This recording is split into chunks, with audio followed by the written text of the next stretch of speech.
ہے کہ recently engineer صاحب سے ایک پوڈ کاسٹ کے دوران مفتی طارق مسعود صاحب کے متعلق یہ سوال کیا گیا کہ کیا آپ کو لگتا ہے کہ مفتی طارق مسعود صاحب اپنی کاز کے ساتھ مخلص ہیں یا پھر وہ آپ کے خلاف صرف ویوز حاصل کرنے کے لیے ویڈیوز بناتے ہیں؟ تو اس پر انجینئر صاحب نے یہ فرمایا کہ وہ مفتی طارق مسعود صاحب کے حوالے سے یہ گمان بھی نہیں کر سکتے کہ وہ صرف ویوز حاصل کرنے کے لیے ان کے خلاف ویڈیوز بناتے ہیں. وہ ہمارے جس مسئلے سے اختلاف کرتے ہیں تو اخلاص کے ساتھ اپنی ویڈیوز میں بیان کر دیتے ہیں. اور اسی کے ساتھ اسی پوڈ کاسٹ میں انجینئر صاحب نے حافظ سعد حسین رضوی صاحب کے مناظرے کے چیپٹر کو بھی کلوز کیا. میں چاہتا ہوں کہ آپ بھی میرے ساتھ ان کی یہ ویڈیو ضرور دیکھیں. ہائی دوستوں، تو کیسے ہم لوگ دوستوں ایک اور شاندار ویڈیو لے کر آ گیا ہوں، اور اسی طریقے سے میں اپنے چینل کے اوپر بہت ہی شاندار ویڈیوز آپ لوگوں کے لیے لاتا رہتا ہوں تاکہ آپ لوگ زیادہ سے زیادہ انٹرٹینڈ ہو سکیں، انفارم ہو سکیں اور آپ لوگوں کی نالج بڑھ سکے. تو دوستوں چلیے دیکھتے ہیں اس ویڈیو میں کیا ہے.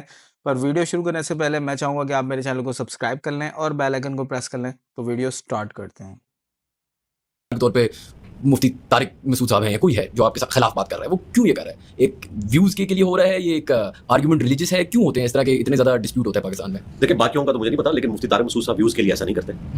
وہ اپنی کاز کے ساتھ مخلص ہیں، وہ سمجھتے ہیں کہ میرا پوائنٹ آف ویو یہ ہے، انجینئر صاحب اس معاملے میں غلط ہیں، تو وہ اپنے آرگومنٹ کو علمی طریقے سے جس کو وہ صحیح سمجھتے ہیں وہ پبلکلی رکھتے ہیں، اور ہم ان کے جواب میں اپنا موقف رکھ دیتے ہیں، پھر عوام فیصلہ کرتی ہے. ڈسپیوٹ اس وقت شروع ہوتا ہے کہ جب آپ کسی بندے کے اوپر توہین مذہب کا الزام لگا کر موت چڑھانے کے لیے کوشش کرتے ہیں. یہ چیز غلط ہے. اب آپ نے ہماری کامیابی کا راز دیکھا ہے کہ ہم نے ان کو فرنٹ سے للکارا ہے، اس لیے بیک فٹ میں، ورنہ اس وقت جو ادھم میں نے مچایا ہوا ہے انورٹڈ کاماز میں، یہ تو مجھے کچا کھا جاتا ہے تعداد میں جتنے زیادہ ہیں. اس کے پیچھے راز یہ ہے کہ میں آڑے ہاتھوں ان کو لیتا ہوں. ہاں، ہیومن ڈگنیٹی وائلیٹ نہیں کرتا، علمی دلائل کے ساتھ. میں یہ نہیں کہتا کہ ٹھیک ہے اس نے بات کر دی ہے، مجھ پہ الزام لگا دیا تو میں چپ کر کے بیٹھ جاؤں، یہ تو ایف آئی آر کٹوا دیں گے، موب لے کر آ جائیں گے. نہیں، میں فرنٹ سے لیڈ کرتا ہوں، ان کے اعتراضات کے جوابات دیتا ہوں، اور پھر ان کو اور ان کے بڑوں کو میں ایکسپوز کرتا ہوں. ان کو لالے پڑ جاتے ہیں، جس کی تازہ مثال سعد رضوی صاحب ہے. کہاں وہ دن تھے کہ انہوں نے یوں چیلنج کیا تھا کہ اس کو میرے سامنے بٹھا دو. میں نے اگلی اتوار کو کہا کہ ٹھیک ہے میں سعد رضوی صاحب کے ساتھ بیٹھنے کے لیے تیار ہوں، لیکن نہیں وہ بیٹھے. اب اللہ کا شکر ہے ریحان طارق صاحب کے ساتھ انہوں نے بیٹھ کر خود ہی سیز فائر کر دیا، جو آغاز انہوں نے خود کیا تھا. تو میں نے بھی گڈ جیسچر کے طور پر اگلے اتوار کو آ کے سیز فائر کر دیا کہ ٹھیک ہے آپ اپنے اس چیلنج سے پیچھے ہٹیں تو میں آپ کو ٹاؤنٹ بھی نہیں کرواؤں گا. میں سمجھتا ہوں کہ آپ کو یہ بات سمجھ آ گئی کہ کو ایگزسٹ کرنا ہے. یہ نہیں ہے کہ صرف ٹی ایل پی اور ان کے ماننے والے اپنی بات لوگوں تک پہنچا سکتے ہیں، ہم بھی پہنچا سکتے ہیں. اگرچہ ہمارے پاس کوئی مسجد نہیں، کوئی چندہ بک نہیں، کوئی مدرسہ نہیں، اس کا یہ مطلب نہیں ہے کہ لوگ ہماری بات نہیں سنتے. لوگ بات سنتے ہیں. ہم چاہیں تو ان کی طرح ہم بھی روڈز بلاک کر سکتے ہیں، لیکن ہم نان اسٹیٹ ایکٹرز کے مخالف ہیں. ہم اینٹی اسٹیٹ سرگرمی کو اچھا نہیں سمجھتے. ہماری اس شرافت کو ہماری کمزوری نہ سمجھا جائے. اللہ کا شکر ہے سعد رضوی صاحب نے ایک گڈ جیسچر دیا، ہم نے اس کو ایکسیپٹ کیا، اور میں نے باقاعدہ اناؤنسمنٹ کیا کہ ہمارا کوئی اسٹوڈنٹ اب اس معاملے میں ان کو ٹاؤنٹ بھی نہیں کروائے گا. یہ چیپٹر کلوز ہے. نیکسٹ اپڈیٹ یہ ہے کہ ریسنٹلی کل جمعے کے بیان کے دوران مفتی طارق مسعود صاحب نے نام لیے بغیر انجینئر صاحب کو جواب دیا. اب تمام بھائیوں کو پتا ہوگا کہ اکثر انجینئر صاحب یہ فرماتے ہیں کہ بیوی پر ساس کی خدمت لازم نہیں ہے، کیونکہ اسلام میں ساس اور بیوی کا کوئی رشتہ ایگزسٹ ہی نہیں کرتا. انجینئر صاحب کے اسی بیان کردہ مسئلے پر مفتی طارق مسعود صاحب شدید غصہ ہو گئے اور انہوں نے یہ فرمایا کہ یہ کیسے بے شرم اور بغیرت لوگ ہیں. یہ تو ہماری سوسائٹی کی اور اسلام کی خوبصورتی ہے کہ چھوٹے بڑوں کی خدمت کرتے ہیں. اور باقاعدہ مفتی طارق مسعود صاحب نے صحیح بخاری کی حدیث سے یہ ثابت کیا کہ کیسے جابر بن عبداللہ رضی اللہ تعالی عنہ نے صرف اپنی بہنوں کی خدمت کے لیے ایک شادی کی تھی، کیونکہ اسلام میں شادی کا مقصد گھر کو سنبھالنا بھی ہوتا ہے. 2-3 مذہبی اسکالر ہیں آج کل، انہوں نے یہ منجن بہت بیچنا شروع کر دیا ہے کہ تمہاری بیوی پر تمہاری ماں کی خدمت لازم نہیں ہے. یار تم بے شرمو، تمہاری ماں جب تمہاری بیوی کو بلاتی ہے کہ بیٹا پانی لے کر آؤ، بغیر تو تم اپنی بیوی کو یہ مسئلہ بتایا کرو کہ تم پر میری ماں کی خدمت لازم نہیں ہے. کیسے بے شرم لوگ ہیں، غیرت نہیں ہے لوگوں میں. آپ اس پر بیان کرو کہ ساسیں بہوؤں پہ ظلم کرتی ہیں، ہم بھی سنیں گے آپ کی بات، کرتی ہیں، اس میں دو رائے نہیں ہو سکتی. اس کو غلام بنا کے رکھتی ہیں، غلط ہے، نہیں رکھنا چاہیے. لیکن آپ نے اتنا مبالغہ کر دیا عورت کے حقوق، فیمنسٹ عورتوں کو بھی پیچھے چھوڑ دیا آپ نے. گھروں کا نظام کیسے چلے گا؟ ہمیشہ گھروں میں چھوٹے کس کی خدمت کرتے ہیں؟ بڑوں کی. یہ ہماری سوسائٹی کی خوبصورتی ہے. صحابہ میں بھی ایسا ہی ہوتا تھا. یہ کہتے صحابہ میں اس کی کوئی مثال نہیں ملتی. جابر بن عبداللہ رضی اللہ تعالیٰ عنہ نے نکاح کیا ایک عمر یافتہ عورت سے، صحیح بخاری کی حدیث ہے. نبی صلی اللہ علیہ وسلم نے فرمایا کہ کنواری سے کیوں نہیں کی؟ حضرت جابر نے کیا فرمایا؟ میری چھوٹی چھوٹی بہنیں ہیں، میں اگر کسی کم عمر لڑکی سے شادی کروں گا تو میری بہنوں کو سنبھالے گی کیسے؟ وہ میری ماں نہیں ہے، میری بہنوں کو کون؟ وہ تو خود اس کو مجھے سنبھالنا پڑے گا. تو میں نے ذرا میچور خاتون سے شادی کی ہے. اس سے پتہ چلتا ہے کہ نکاح کا ایک مقصد گھر سنبھالنا بھی ہوتا ہے.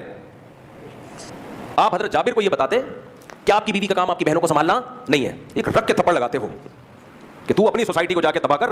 ہمارا ایک خوبصورت گلشن ہے، خوبصورت بہار ہے، ریلیشن ہے. مرد کے دل میں جگہ ہی وہ عورت بناتی ہے جو عورت اس کے ماں باپ کی خدمت کرتی ہے. مرد کہتا ہے میری خدمت مت، اگر مرد کا بچہ ہوگا غیرت مند ہوگا، مجھے اگنور کر دے، میری ماں کا خیال کر. ہر آدمی اسکالر بن کے منجن بیچ رہا ہے.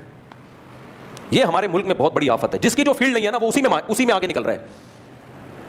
جب بھی کوئی ایسا اسکالر بیان کیا کرے نا کہ آپ کی بیوی پر آپ کی ماں کی خدمت لازم نہیں ہے تو اس کو بول تو اپنے گھر میں اپنی بیوی کو سمجھا. یہ باتیں کتنی گھروں میں طلاقیں ہو گئی ہیں اس بیس پہ.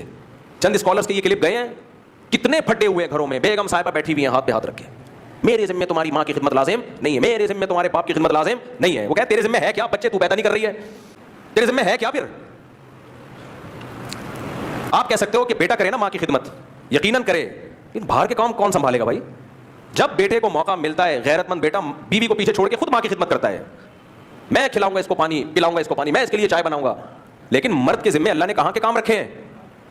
کم بختو, تم تو ایک اکیڈمی میں بیٹھے ہوئے ہو, باہر جاتے نہیں ہو. مرد کو کمانے کے لیے باہر جانا پڑتا ہے. تم لوگوں کو کیوں خراب کر رہے ہو؟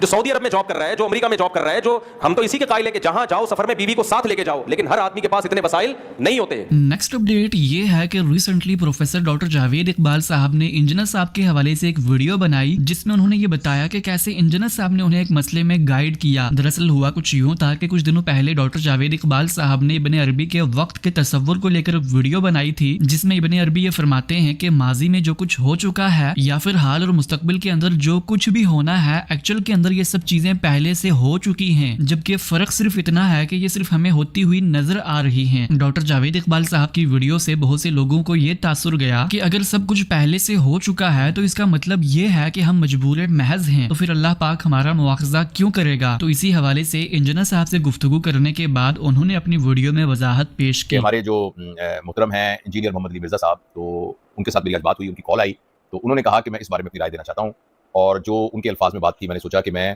اس کی کلیریفیکیشن کے اندر یہ بات بتاؤں, کیونکہ بہت سارے لوگوں نے اس پر اعتراض بھی کیا. بس کچھ لگا یہ غیر اسلامی کانسیپٹ ہے, کسی نے کہا کچھ اور کانسیپٹ ہے. لہٰذا میری اس گفتگو سے یہ تاثر اگر ملتا ہے کہ انسان بالکل مجبور محض ہے تو پھر تو وہ کسی چیز کا ذمہ دار ہی نہیں ہے. البتہ کچھ چیزیں ایسی ہیں کہ جس کے اندر انسان اکاؤنٹیبل نہیں ہے. مثلا اس کا قد لمبا تھا یا چھوٹا تھا, تو یہ چونکہ اس کے اختیار میں نہیں ہے تو اس پر وہ اکاؤنٹیبل بھی نہیں ہے. اسی طرح کسی کا رنگ کالا تھا, کسی کا گورا تھا, کسی کا ناک پتلا تھا, کسی کا ناک پتلا نہیں تھا, کسی کی آنکھیں بچپن سے ہی لے لی گئیں, تو آنکھوں کے متعلق جتنے سوالات اور احکامات ہیں وہ ان سے بری ہوا. آنکھوں کی وجہ سے جتنے سوال ہوں گے وہ اس سے نہیں کیے جائیں گے. تو اس لیے یہ اس کی وضاحت کی بہت ضرورت تھی, اور میں نے شکریہ بھی ادا کرتا ہوں انجینئر صاحب کا, اور میں نے ان سے یہ عرض کیا تھا کہ میں انشاءاللہ العزیز یہ آپ کی بات جو ہے آپ ہی کے الفاظ میں دوستوں کو پہنچاؤں گا. اور میرا اپنا اس سلسلے میں کانسیپٹ بالکل کلیئر ہے, وہ یہی ہے کہ انسان جو کچھ کرتا ہے اللہ تعالیٰ کے علم میں ہے, جو کچھ کرے گا اللہ تعالیٰ کے علم میں ہے, لیکن جس چیز میں اللہ تعالیٰ نے انسان کو اکاؤنٹیبل رکھا ہے اس میں اللہ تعالیٰ نے انسان کو اختیار دیا ہے. اور قرآن کی آیتیں اس کو بہت کلیئرلی بتاتی ہیں کہ اما شاکرن او اما کفورا, کہ بھئی کہ تم شکر گزار بن جاؤ یا تم انکار کرنے والے بن جاؤ, یہ تمہارے اختیار کے اندر ہے. نیکسٹ اپڈیٹ یہ ہے کہ ریسنٹلی جاوید احمد غامدی صاحب نے مسلمانوں کی عروج و زوال سیریز کے دوران ایک بہت ہی کنٹروورشل بات یہ فرمائی کہ مذہبی قیادت یعنی کہ علماء کو ریاست کی حکومت دے دی جائے, اس سے بڑی خطرناک بات اور کوئی نہیں ہو سکتی, کیونکہ مذہبی قیادت دنیا کو آئیڈیلسٹک اپروچ کے ساتھ دیکھتی ہے اور اکثر دفعہ یہ بیہیویئر بہت ہی نقصان کا باعث بن جاتا ہے. لہذا مذہبی قیادت کو حکومت نہیں دینی چاہیے. ہمارے ہاں مذہبی اور سیاسی قیادت کیونکہ دو حصوں میں تقسیم ہے, یہ مسلمان ملکوں میں کم و بیش ہر جگہ ہے. جب یہ صورتحال ہے, بر صغیر میں زیادہ ہے, جب یہ صورتحال ہے تو پھر مذہبی قیادت کے لیے کوئی جگہ نکالنی ہوگی. مذہبی قیادت کو ریاست کا نظام دے دیا جائے, اس سے زیادہ کوئی خطرناک چیز نہیں ہو سکتی. اچھا, میں آپ سے عرض کرتا ہوں کہ افلاطون نے یہ خواب دیکھا تھا کہ فلسفیوں کو حکومت دے دی جائے. میں یہ عرض کروں گا کہ اس سے بھی زیادہ خطرناک کوئی چیز نہیں ہو سکتی. اچھا, سیاست کچھ عملی تقاضے چاہتی ہے, جبکہ مذہبی علماء, دانشور, فلسفی, حکیم یہ اپنی روح میں, اپنی شخصیت میں, اپنے پس منظر میں مثالیت پسند ہوتے ہیں. مثالیت پسندی اس جگہ پر بڑی قیمتی چیز ہے جہاں آپ مشورہ دے رہے ہیں, جہاں آپ رائے دے رہے ہیں, جہاں آپ تنقید کر رہے ہیں, جہاں آپ آدرش بتا رہے ہیں, جہاں نصب بیان کی طرف توجہ دلا رہے ہیں, بڑی قیمتی چیز ہے. لیکن عملی تقاضوں کے لحاظ سے اس سے زیادہ خطرناک چیز کوئی نہیں ہوتی.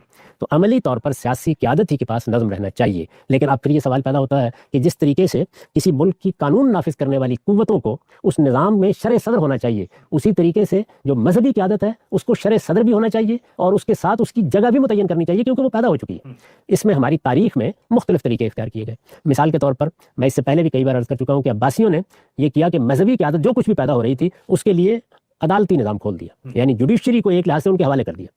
قاضی ابو یوسف کا انتخاب کیا, پہلے وہ کوشش کرتے رہے کہ امام ابو حنیفہ اس کے لیے راضی ہو جائے, پھر انہوں نے قاضی ابو یوسف کا, ان کے تلمیذ رشید کا انتخاب کیا, ان کو قاضی القضات چیف جسٹس بنایا, اپنی بڑی سلطنت کا, اور پھر صدیوں کے لیے یہ نظام ہمارے